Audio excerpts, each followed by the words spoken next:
So students, in this lecture we will be studying about structure of hair. So hair is a simple in structure made of root and shaft. The root is enclosed in the hair follicle, submerges into the skin in inclination and ends down to the bulb, while hair shaft is a part of hair seen above the skin. So student basically जो part here का ऊपर दिखता है वो hair shaft होती है और जो स्किन के अंदर होता है that is the root of hair. So if we see in this figure this portion in which we see vessels blood vessels this is known as hair papilla और ये जो सारा पोर्शन है इसको हेयर बल्ब कहा जाता है. ये आप देखिए this is known as hair bulb. इसके अंदर ही सारी रूट होती है हेयर की जहाँ पर सारी ग्रोथ स्टेज होती है हेयर की. All the nourishment is given by the hair papilla क्योंकि इसके अंदर ब्लड वेसल्स होते हैं. So first part is hair papilla, second is hair matrix, this is the outer root sheath, this is the inner root sheath. तो यहाँ से सारी active growth की ये जो वाइट पोर्शन आपको यहाँ पर दिख रहा है this is the active growing stage. यहाँ पर हेयर की ग्रोथ होती है. उसके बाद हेयर यहाँ से ग्रो होता है और धीरे धीरे ग्रो करने के बाद स्किन से बाहर एमर्ज हो जाता है. So basically hair is made of a tough protein called keratin that decides the strength of hair. Hair structure is made of different layers and structures. Usually hair consists of two parts, follicle and shaft.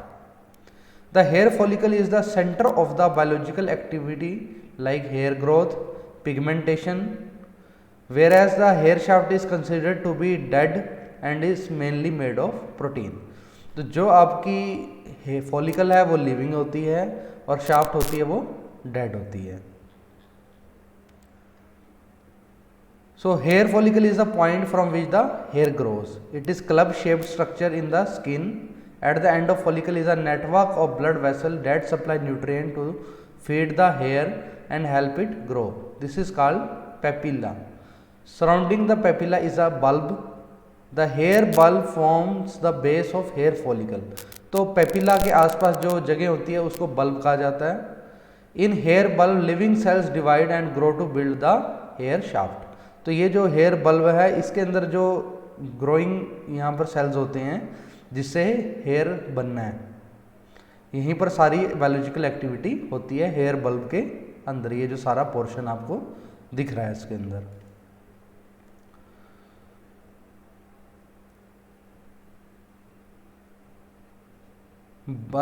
Blood vessel nourish the cells in the hair bulb and deliver hormones that modify hair growth and structure at different times of life. Adjacent to hair follicles are glands. The most important one of these glands is a sebaceous gland which secretes oil that helps to keep the hair conditioned. तो oil की secretion के लिए sebaceous gland होता है, bulb के साथ ही होता है. और एक hair bulb के अंदर जो special cells होते हैं उनका नाम होता है melanocytes. Melanocytes which produce the pigment called melanin. तो मेलानिन एक कलर होता है जो हमारे हेयर के कलर के लिए रिस्पॉन्सिबल होता है. This melanin gives hair its colour within the skin. Internal and external root sheets cover the hair follicle. The outer rooting of hair follicle has a continuous growth cycle along with the epidermis. The part of hair seen above the skin is called as hair shaft. तो जो बाहर skin से hair दिखता है वो hair shaft होता है. It is made of dead cells that turn into protein called keratin and binding material together with a small amount of water. Keratin makes hair both strong and flexible. Like all proteins, keratin is made of chain of amino acids that forms a helical or spherical shape. These helices are connected by strong bonds between amino acid.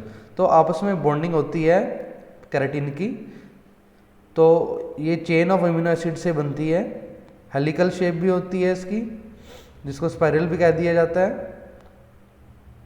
तो अगर हम hair के parts की बात करें, hair shaft के parts 3 part होते हैं, the medulla, the cortex and the cuticle. तो ये हम देख सकते हैं, हम बाहर वाला जो पार्ट होता है थिन लेयर इज क्यूटिकल, बीच वाला कॉर्टेक्स होता है, और जो अंदर का सॉफ्ट पार्ट होता है that is known as medulla. So these are the three parts of the hair shaft. So this is all the structure of hair. Next is the hair growth cycle. Hair growth from follicle or root underneath the skin. Hair is fed by blood vessels at the base of follicle, which gives it the nourishment it needs to grow. Between starting to grow and falling out years later, each hair passes through 4 stages. और आजकल एक और stage है जिसको 5th stage भी कहा जाता है, that has been recently realise, that is known as kenogen. तो 4 जो स्टेजेस हैं that are anagen, catagen, telogen and exogen. तो पहले क्या होता था, सिर्फ 3 स्टेजेस की बात करी जाती थी, anagen, catagen and telogen. So here growth cycle पहले काफ़ी टाइम से स्टडी करते ही आ रहे हैं. तो इसके अंदर पहले जो स्टेजेस थी सिर्फ 3 स्टेजेस होती थी, anagen that is the growth phase,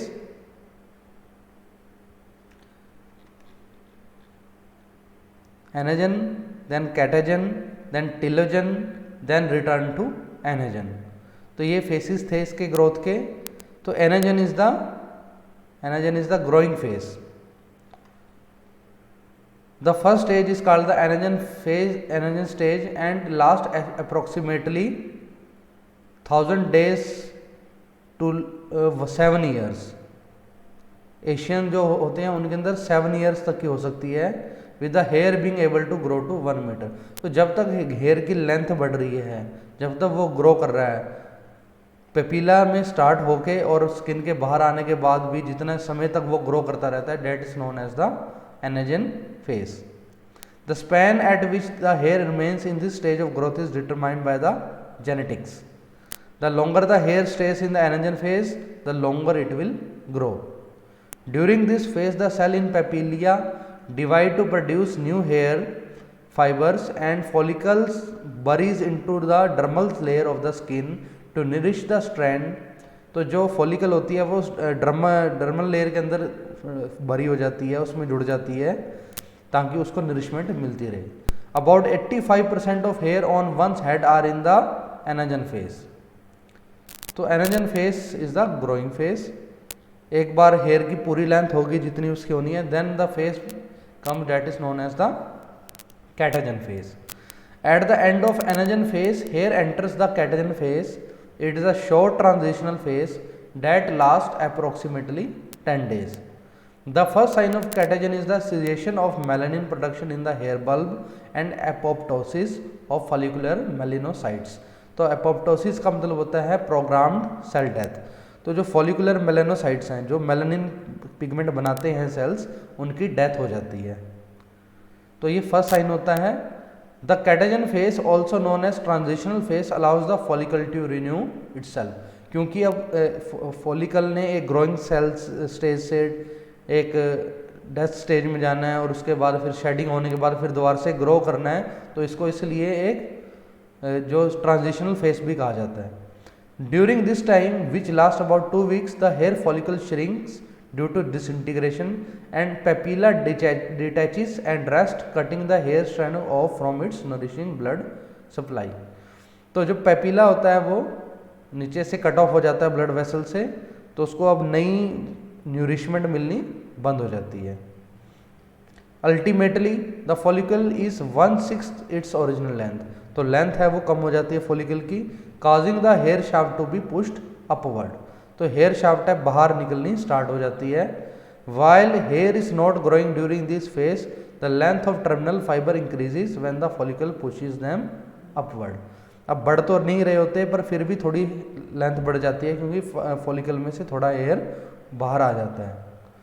catagen stage follows as hair grows and changes, perhaps turning grey. Grey भी हो जाते हैं इसके अंदर hair. The catagen stage accounts for about 2% of all hair growth and development. So 85% anagen में थे और 2% catagen stage होती है. उसके बाद अगली फेज है, this is the final stage, पहले इसको फाइनल कहा जाता था, पर अब इसके बाद आजकल दो नई स्टेजेस आ गई हैं, एक्सोजन फेस आ गया है और एक कैनोजन फेस आ गया है। तो टेलोजन को पहले सिर्फ 3 स्टेजेस में गिना जाता था, तीसरी स्टेज होती थी ये फाइनल स्टेज, पर अब 2 स्टेजेस और आ गई हैं। तो इसमें जो ये लिखा हुआ है ये पुराने के हिसाब से लिखा हुआ है, during this stage the hair follicle is dormant और resting and hairs are easily lost. तो हेयर्स गिरने स्टार्ट हो जाते हैं, बंदे के बाल झड़ने स्टार्ट हो जाते हैं। About 10 to 18% of all hairs are in the telogen stage. The follicles remain inactive for 3 months and whole process is repeated. तो जो फॉलिकल्स हैं वो इसके अंदर इनएक्टिव हो जाती हैं, उनके अंदर कोई ग्रोथ नहीं होती। 10 to 15% of hairs are in this stage. In this phase, the epidermal cell lining, the follicle channel continue to grow as normal and may accumulate around the base of hair, temporarily anchoring it in place and preserving the hair for its natural purpose without taxing the body resources needing during the growth phase.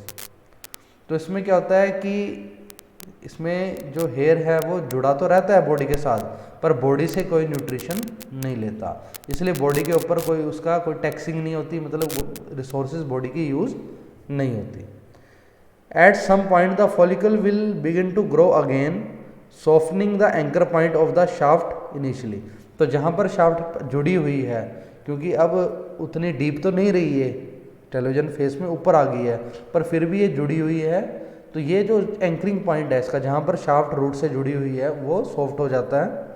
The hair base will break free from the root and hair will be shed. तो जब hair shade होंगे तो उस face को हम कहेंगे exogen phase. Shedding of hair fibre as highly controlled active process कहा जाता है। Accordingly the process differ from the quiescence normally found during the telogen phase. As such term exogen is used to describe this event as specific process of its own during hair follicle cycling। तो पहले इसको telogen का part गिना जाता था, पर इसको एक अलग से अब पार्ट गिना जाता है। तो जो फाइबर है बॉडी से, वो the morphology of hair root suggest that the exogen process involves a proteolytic protein, इसके अंदर क्या होती है, डिसॉल्व हो जाती है, proteolytic event which occurs between the moving cell of the telogen shaft base. What makes this shedding process possible is still unknown। तो प्रोटेलाइटिक ही event होता है, प्रोटीन्स उसमें आपकी डिसॉल्व होती हैं, और a possible role of desmoglein and proteolytic events has been suggested. तो ये प्रोटेलाइटिक इवेंट्स होते हैं जिससे कि वो रूट से बिल्कुल अलग हो जाता है हेयर, और उससे वो क्या होता है, वो शेड हो जाता है, बॉडी से अलग हो जाता है। इसके बाद अगला फेस आता है, that is known as the kenogen phase. तो कैनोजन फेस पहले नहीं गिना जाता था, पर अब गिना जाता है। Some studies such as phototrichograms they showed the empty hair follicles even after shedding of the hair fibre. तो इन्होंने क्या देखा कि जब एक बार हेयर फाइबर शेड हो गया, उसके बाद भी हेयर फॉलिकल एम्प्टी है, उसके अंदर नया ग्रो नहीं हो रहा है, तो इस फेस को कह दिया गया है kenogen phase. This term kenogen was coined to describe the interval of the hair cycle in which hair follicle remains empty after the telogen hair has been extruded and before a new anagen hair appears. It is normal to observe kenogen in healthy skin, but in men and women with androgenic alopecia the frequency and duration of कैनोजन have been reported to be greater। तो जो जिन लोगों के अंदर baldness होती है, alopecia मतलब loss of hair, ऐसे लोगों के अंदर कैनोजन फेस ज़्यादा लंबा गिना गया है, उसमें वो लंबा होता है, क्योंकि इस स्टेज के अंदर ना तो नया हेयर बन रहा होता है और सिर्फ पुराना शेड हुआ होता है। Each hair follicle is independent and goes through the growth cycle at different times. ठीक है, तो हर हेयर की अपना अपना टाइमिंग होती है, सबकी अलग अलग साइकिलिंग होती है, इसलिए एक टाइम पे पूरा बंदा गंजा नहीं होता, उसकी बाल्डनेस नहीं होती, क्योंकि सारे हेयर्स का एक टाइम ग्रोथ का नहीं होता है। There is a no pattern as to which hairs on the head are in particular stage at any time Instead, certain numbers of hair is shed each day. Up to 80 hairs on healthy head of hair are shed each day. तो daily इतने hair shed होते हैं. बाकी अगर किसी को कोई problem है हेयर थिनिंग की, हेयर ग्रोथ की, तो उसमें normal hair growth cycle disturb हो जाती है. That can be triggered by conditions such as metabolic imbalances, illness or improper nutrition. So this is all about hair growth.